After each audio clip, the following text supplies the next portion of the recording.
اب آپ دیکھیں یہ ہمارے ادھر چوک کے اندر وہ بڑا بینر لگ گیا ہے، نثار تیری چہل پہل پہ ہزاروں عید ربیع الاول، سوائے ابلیس کے جہاں میں سبھی تو خوشیاں منا رہے ہیں۔ تو وہ ابلیس کس کو کہہ رہے ہیں؟ جو ان کے طریقے پہ نہیں منا رہا۔ ان سے پوچھے یہ آپ کا طریقہ کب شروع ہے؟ تو وہ اعلیٰ حضرت ہی بتاتے ہیں کہ رسول اللہ کی وفات کے 800 سال بعد نبی علیہ السلام کا تو طریقہ یہ تھا جو صحیح مسلم میں ہے کہ آپ پیر کا روزہ رکھا کرتے تھے۔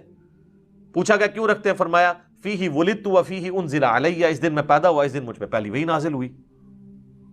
اور یہ پوری دنیا کا راشن اکٹھا کر کے کھا رہے ہوتے ہیں روزے کی بجائے، اور اس کو نام دیا ہوتا ہے انہوں نے عید کا۔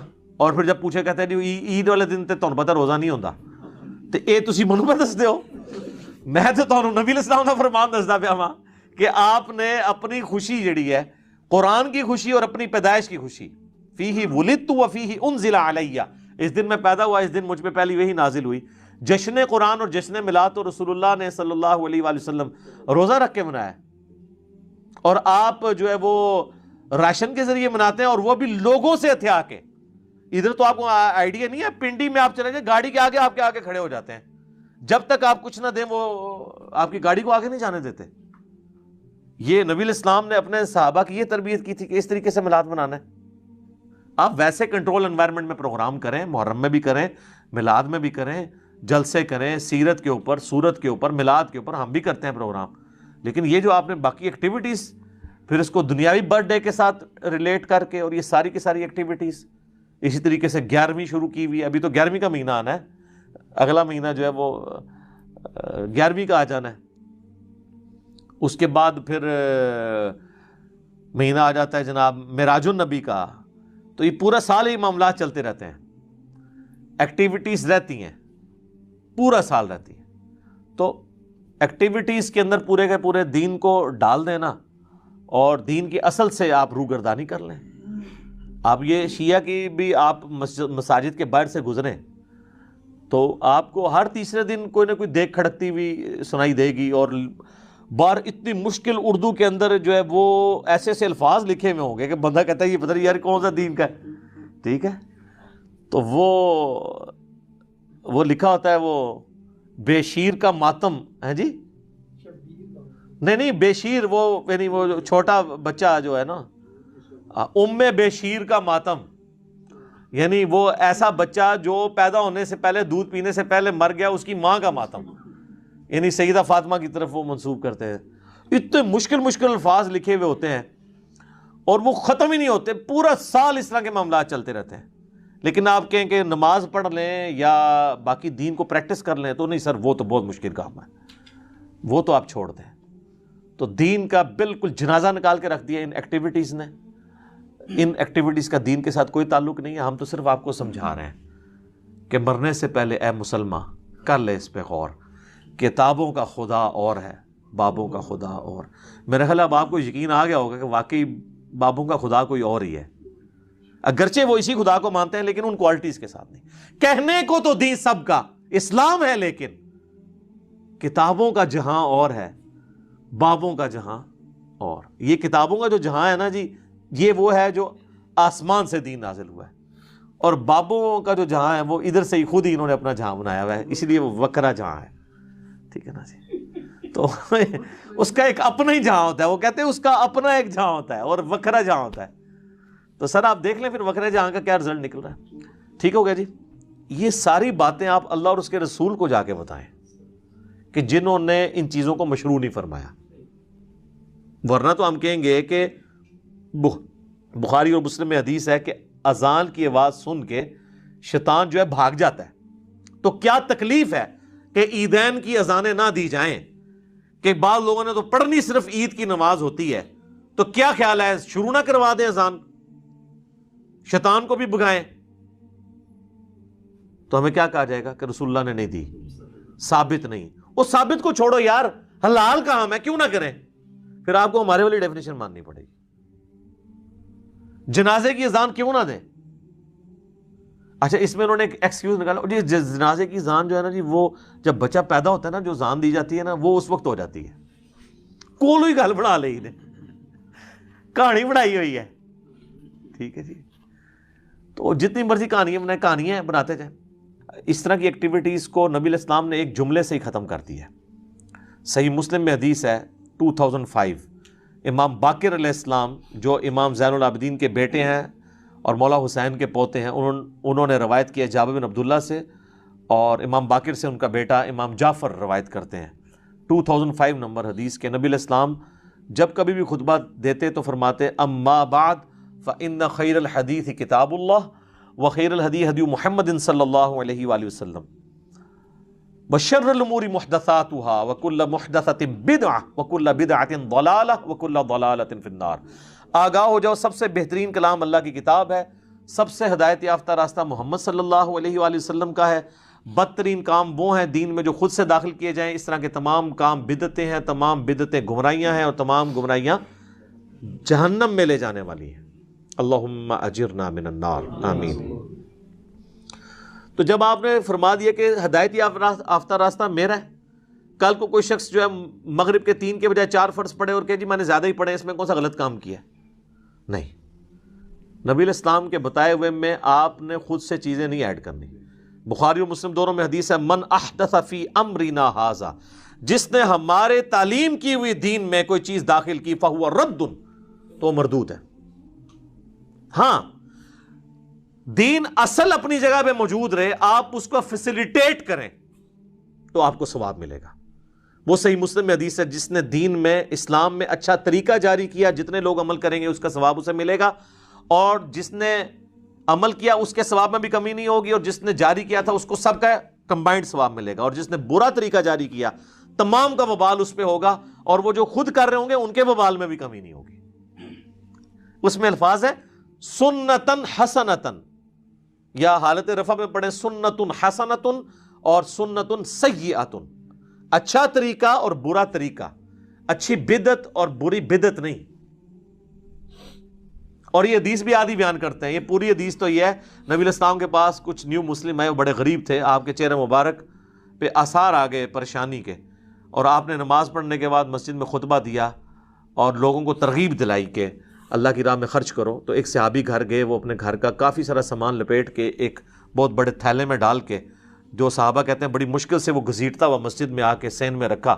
اس کو دیکھا دیکھی لوگ باقی بھی لے آئے، اور حضور علیہ السلام کا چہرہ مبارک خوشی سے دمک اٹھا جیسا کہ سونا چمک رہا ہوتا ہے.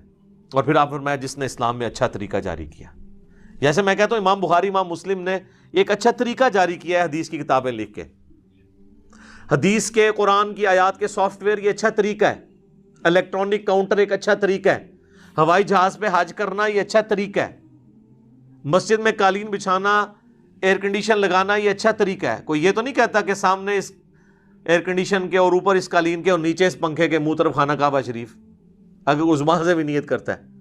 تو یہ دین کو سپورٹیو طریقے ہیں. اس طریقے سے دین کو سپورٹیو طریقہ یہ ہو سکتا ہے کہ آپ قبرستان اگر دور ہے تو کسی بڑی گاڑی میں رکھ کے میت کو لے جائیں، اچھا طریقہ ہے.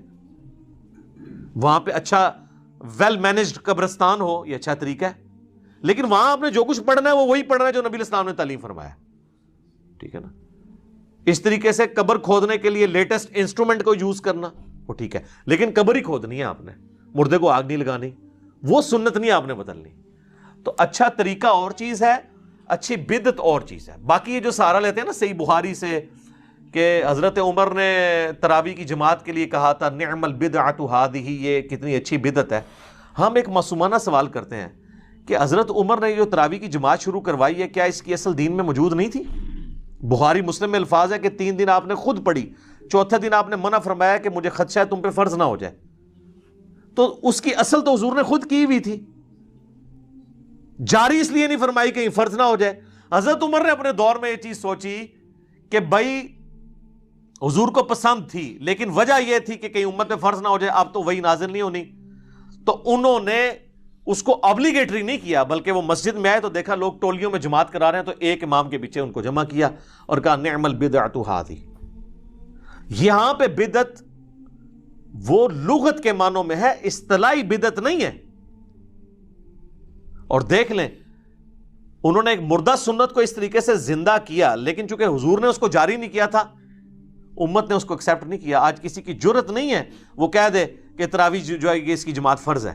الٹا صحیح بخاری میں موجود ہے کہ حضرت عمر نے خود نہیں پڑھی, آپ نے ادھر ورڈکٹ دی کہ سب سے بہتر مرد کی نماز وہ ہے جو رات کے آخری پہر میں گھر میں اٹھ کے پڑھتا ہے. تو آپ اس جماعت سے بہتر تو گھر والی تراویح کو قرار دے رہے تھے قیام اللیل کو. حضرت عمر نے تو اس میں الفاظ نہیں کہ آپ نے خود پڑھی ہو, بلکہ وہ گھر سے وزٹ کیا واپس چلے گئے. تو دیکھ لیں خلفائے راشدین بھی اگر کسی مردہ سنت کو زندہ کرتے ہیں نا, دین کا حصہ نہیں اسے بنوا سکتے. وہ دین وہ ہے جو آسمانوں سے نازل ہوا ہے, دین اس زمین کی چیز ہی نہیں سر. زمین پہ سپورٹ اس کو ضرور دی جا سکتی ہے, دین بنایا نہیں جا سکتا. حتیٰ کہ وقت کا پیغمبر بھی دین کا موجد نہیں ہوتا, اس کو وحی کے ذریعے بتایا جاتا ہے, یا اگر کہیں پہ وہ اجتہاد کرتا ہے تو وحی کے ذریعے اسے انڈورس کر دیا جاتا ہے. بعد میں تو کوئی شخص جناب یہ دعویٰ ہی نہیں کر سکتا کہ اب میں جو کچھ جاری کر رہا ہوں تو وہ دین کا حصہ بن جائے گا. بہرحال یہ بدعت ایک ڈیفیکلٹ ٹاپک ہے, اس میں اہل حدیث بھی بہت ایکسٹریم پہ چلے گئے ہیں اور اس کی وجہ سے ان کو پھر بھگتنا پڑ رہا ہے. تو میں نے 5 گھنٹے کی گفتگو بدعت کے اوپر ریکارڈ کرائی ہے, اگر کسی کو شوق ہے تو. آج میرا ٹاپک نہیں ہے, مسئلہ نمبر 75A اور 75B دونوں ملا کے 5 گھنٹے کی ڈسکشن ہے بدعت کے اوپر. ایک ایک باریکی نٹی گریٹیز تک میں نے اس کے اندر ڈسکس کی ہیں. تو ظاہر ہے کہ اب ہر نشست اس چیز کی متحمل نہیں ہوتی کہ ہم ڈیٹیل کے ساتھ چیزوں کو اس طرح ایڈریس کریں, لیکن چونکہ چیزیں گندی ہوئی ہوتی ہیں بعض اوقات ایک ٹاپک کے ساتھ دوسرا ٹاپک, اس لیے تھوڑا بہت مجھے اشارہ دینا ضروری ہو جاتا ہے. اس حوالے سے میں سمجھتا ہوں کہ اہل حدیث مکتبہ فکر کا جو موقف ہے ایصال ثواب کے حوالے سے وہ بہت مضبوط ہے کہ یہ ساری کی ساری ایکٹیویٹیز دین میں جو خود سے داخل کی گئی ہیں اسے کنڈیم کیا جائے. باقی جہاں تک ہمارے بریلوی بھائی ہیں, دیوبندی ہیں, شیعہ ہیں, وہ اس معاملے میں بہت آگے جا چکے ہیں. اب ان کو ریورس گیئر لگوانا بھی آلموسٹ مشکل ہو گیا ہے, کیونکہ آپ جو چیز انہوں نے دین سمجھ کے اڈاپٹ کر لی ہوئی ہے, اب آپ اس کے خلاف بولیں گے تو وہ تو سمجھیں گے کہ آپ دین کے خلاف بول رہے ہیں. اور سب سے پہلے وہ لوگ آپ کے خلاف کھڑے ہوں گے جنہوں نے کبھی نماز بھی نہیں پڑھی ہوگی. وہ اس طرح کی ایکٹیویٹیز کو اس طریقے سے مضبوطی سے دین سمجھ کے اڈاپٹ کیے ہوئے ہوں گے, لڑنے مرنے کے لیے تیار ہو جائیں گے. آپ دیکھتے ہیں کہ کئی جنازوں کے اوپر جھگڑا ہو جاتا ہے کہ جی جنازہ کس سے پڑھوانا ہے. ایون اگر وہ اس کے اوریجنل جو ولی ہیں اپنے بیٹے, اگر وہ کتاب و سنت کے منہج پہ آئے ہوئے اور وہ جنازہ پڑھا کے تو اجتماعی دعا نہیں کراتے, تو ساتھ کے رشتہ دار جو ہے نا 3-4 بندے لے کے سائڈ پہ ہو کے دعا مانگنا شروع کر دیتے ہیں. کون سی آپ دین کی خدمت کر رہے ہیں؟ انتشار پیدا کرنا چاہتے ہیں. ایک آپ نے چیز دین کے اندر خود سے داخل کی ہے, آپ کو کوئی سمجھاتا ہے تو آپ کہتے ہیں جناب یہ دعا کے منکر ہو گئے. اور ان کو پھر پھکی اسی طریقے سے دیا کریں. ہم جب درود شریف کی بات کرتے ہیں, یار اذان کے بعد درود شریف پڑھو, صحیح مسلم کی حدیث ہے جو اذان کا جواب دے درود شریف پڑھے اور الوسیلہ والی دعا مانگے میری شفاعت اس کے لیے حلال ہو جائے گی. تو آپ ضرور پڑھیں اذان کے بعد, اور سپیکر میں پڑھنا ضروری نہیں ہے. اور جب بجلی گئی ہوتی ہے تو پھر پڑھتا بھی کوئی نہیں, کیونکہ کسی کو سنانے کے لیے پڑھ رہے ہوتے ہیں. تو ہم یہ کہتے ہیں کہ وہ کہتے ہیں نہیں پہلے پڑھ لیا بعد میں پڑھ لیا, کیا فرق ہے؟ کوئی درود شریف کا کوئی ٹائم تو نہیں ہے نا جی. تو سر ٹائم نہیں ہے تو ٹھیک ہے, آپ ٹوائلٹ میں جاتے وقت بھی پڑھا کریں, دعائیں چھوڑ دیں. آپ پھر جو چیز جس وقت بتائی گئی ہے اسی وقت آپ نے پڑھنی ہے نا. بخاری اور مسلم دونوں میں حدیث ہے, ایک صحابی کو نبی علیہ السلام نے دعا سکھائی وضو کے بعد, اس میں الفاظ تھے بی نبیک الذی ارسلتا, میں ایمان لایا اس پر جو تیرے نبی کے ساتھ نازل ہوا. اس نے جب دعا رپیٹ کی نا تو پڑھ دیا بی رسولک الذی ارسلتا, میں ایمان لایا اس پر جو تیرے رسول کے ساتھ نازل ہوا. بہتر الفاظ ہیں. نبی تو تمام انبیاء ہیں, رسول تو صرف 315 ہیں 1,24,000 میں سے کم و بیش. تو نبی علیہ السلام فرمایا تم نے میرے الفاظ کیوں چینج کیے, تم وہی پڑھو جو میں نے سکھایا. اس نے نہیں آگے سے آرگومنٹ کیا کہ یا رسول اللہ یہ تو بہتر الفاظ ہیں. ان کو پتا تھا کہ نبی علیہ السلام کے الفاظ نہیں چینج کرنے. جامعہ ترمذی میں حدیث ہے, ایک شخص کو چھینک آئی, اس نے کہا الحمدللہ والسلام علی رسول اللہ. تو عبداللہ بن عمر نے کہا میں بھی قائل ہوں الحمدللہ والسلام علی رسول اللہ کہنے کا, لیکن اس موقع پہ نہیں. ویسے تم پڑھو رسول اللہ پر سلام. چھینک پر نبی علیہ السلام نے ہمیں صرف سکھایا الحمدللہ یا الحمدللہ علی کل حال. یہ ساتھ درود شریف نہ جوڑو. آج کے دور میں عبداللہ بن عمر ہوتے تو یہ 295C لگواتے اور کہتے ہیں کہ جی آپ نے تو درود کے منکر ہیں، آپ کے دل میں بغض ہے درود کا، بغض ہے درود کا، چونکہ ان کو جب تک آپ انہی کی مثالیں نہیں دیں گے نا، ان کو باتیں سمجھ نہیں آئیں گی کہ جو اصول اور مبادی انہوں نے خود کھڑے کیے ہوئے نا وہی ان کے خلاف جاتے ہیں۔ اللہ تعالیٰ سے دعا ہے جو حق بات میں نے کہی اللہ تعالیٰ ہمارے دلوں میں راسخ فرمائے، اگر جذبات میں میرے منہ سے کوئی غلط بات نکل گئی اللہ تعالیٰ ہمارے دلوں سے محو کر دے اور ہمیں معاف بھی فرما دے، ہمیں کتاب و سنت کی تعلیمات پر عمل کر کے دوسرے بھائیوں تک پہنچانے کی توفیق عطا فرمائے۔ سبحانک اللہم و بحمدک، اشہد ان لا الہ الا انت، استغفرک و اتوب الیک، وما علینا الا البلاغ المبین۔ جزاکم اللہ خیرا۔